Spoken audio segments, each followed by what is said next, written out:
Hi friends, welcome to Shweta's kitchen. అందరూ ఎలా ఉన్నారండి? ఈరోజు వీడియోలో 1/2 kgతో చికెన్ దమ్ బిర్యానీ ఎలా చేయాలో చూపించబోతున్నాను. నేను చెప్పిన విధంగా చేసి చూడండి, రెస్టారెంట్ కంటే ధీటుగా ఉంటుంది. ఇంటికి ఎవరైనా గెస్ట్లు వచ్చినప్పుడు చేసి పెట్టడానికి టేస్టీ అయిన రెసిపీ. ఇప్పుడు చికెన్ మ్యారినేషన్ కోసం 1/2 kg చికెన్ని బిర్యానీ పీసెస్ కింద కట్ చేసి తీసుకున్నాను. ఈ చికెన్ని శుభ్రంగా కడిగి ఒక గిన్నెలోకి తీసుకున్న తర్వాత 4 లేదా 5 లవంగాలు,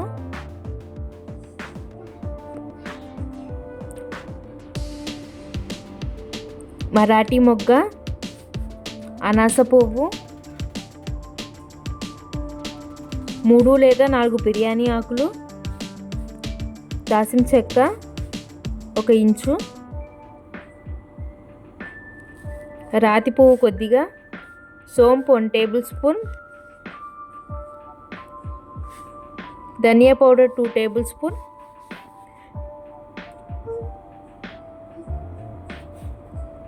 వేయించిన జీలకర్ర పొడి 1/2 table spoon, garam masala 2 table spoon,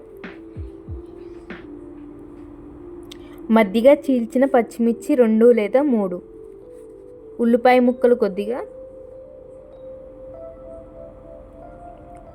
3 లేదా 4 టేబుల్ స్పూన్ పెరుగు, రుచికి సరిపడా సాల్ట్,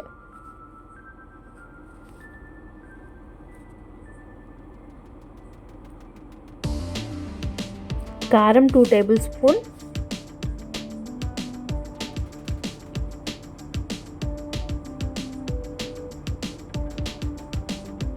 పసుపు కొద్దిగా,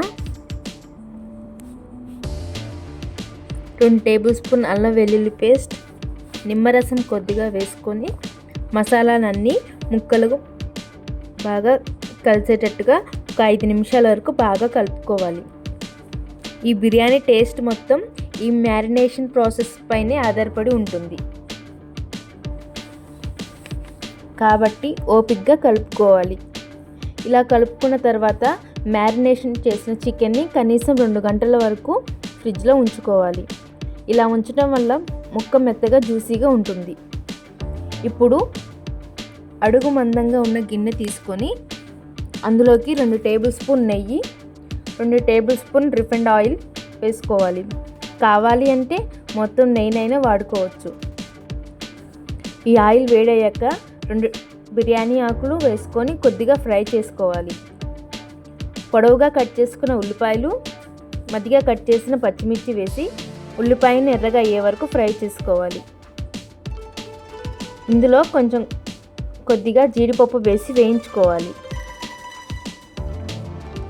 ఉల్లిపాయలు ఫ్రై అయిన తర్వాత పెద్ద సైజ్ టమాటాని తీసుకొని ప్యూరీ పట్టుకొని ఈ ఉల్లిపాయల్లో వేసి ఫ్రై చేసుకోవాలి.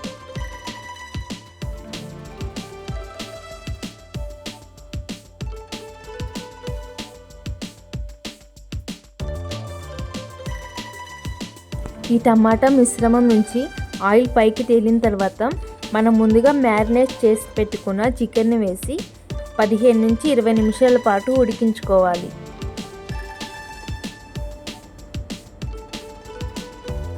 ఈ చికెన్ ఫ్రై అయ్యే లోపల మనం రైస్ని ప్రిపేర్ చేసుకుందాం.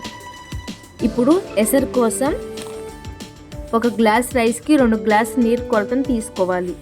స్టవ్ మీద పెట్టుకోవాలి. ఈ వాటర్లో 4 లవంగాలు, కొద్దిగా దాల్చిన చెక్క, యాలకులు 4 లేదా 5, 2 బిర్యానీ ఆకు, సోంపు కొద్దిగా, 2 మరాఠీ మొగ్గ, 1 టేబుల్ స్పూన్ ఆయిల్. నేను ఆయిల్ వేసిన బయట మిస్ అయిందండి. కంపల్సరీగా ఆయిల్ ఉండాలి. ఆయిల్ వేయటం వల్ల రైస్ అనేది పొడి పొడిగా ఉంటుంది. అనాస పువ్వు కొద్దిగా, 2 లేదా 3 స్పూన్లు ఉప్పు,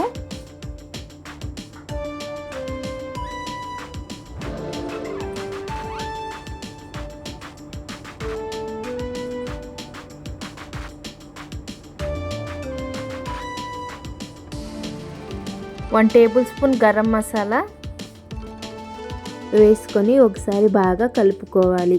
కలుపుకున్న తర్వాత మూత పెట్టుకొని 1 పొంగు వచ్చే వరకు బాగా మరిగించుకోవాలి.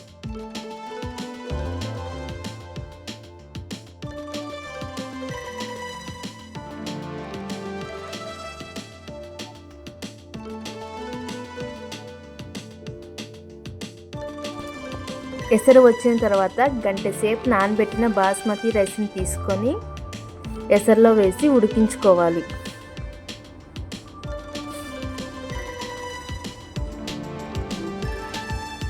నేను చేసిన క్వాంటిటీకి 4 నుంచి 5 వరకు ఈజీగా తినవచ్చు.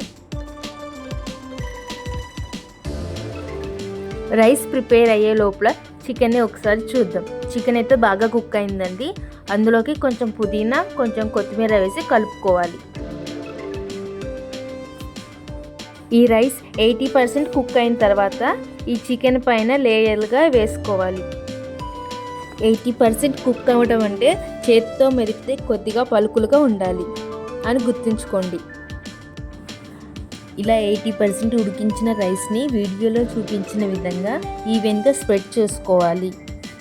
రైస్ని స్ప్రెడ్ చేసుకునేటప్పుడు ఏమాత్రం అదమకూడదు. అలా చేస్తే బిర్యానీ ముద్దగా అయిపోతుంది. మనం బిర్యానీ వండుకునే గిన్నె కూడా కొంచెం పెద్దగా ఉండేలా చూసుకోవాలి. అప్పుడే బిర్యానీ పొడి పొడిగా వస్తుంది అని గుర్తుంచుకోండి.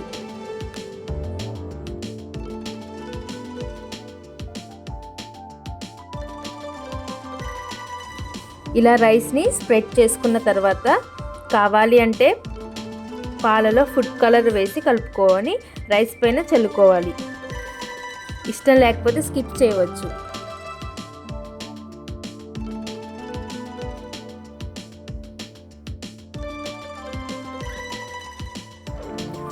తర్వాత పైన కొద్దిగా కొత్తిమీర, పుదీనా, మీ దగ్గర ఉంటే ఫ్రైడ్ ఆనియన్స్ కూడా గార్నిష్ చేసుకోండి.